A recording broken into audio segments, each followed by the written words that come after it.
Welcome to the Banker Lamp. Please enjoy the video. You start by getting the essentials ready. Make sure your Magiconnect and your phone share the same Wi-Fi network and that the device shows a steady power LED. Once done, check the device name or ID on the welcome screen so you can identify it later. Next, enable Wi-Fi and Bluetooth on your phone and close any resource-heavy apps that might disrupt streaming. This speeds discovery and reduces lag.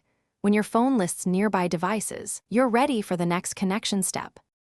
You now open the Magiconnect app or the System Casting menu and select the device name you noted earlier. When the phone prompts for permissions, grant screencast and audio access so everything transmits correctly.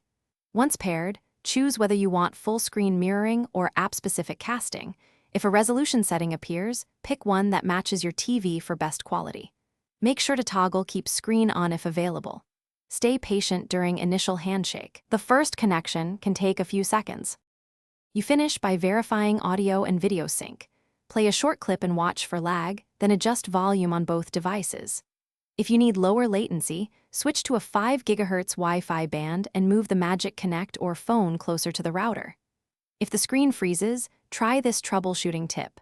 Close the Magiconnect app, reselect the device from the phone's cast list, or power cycle the Magiconnect hardware.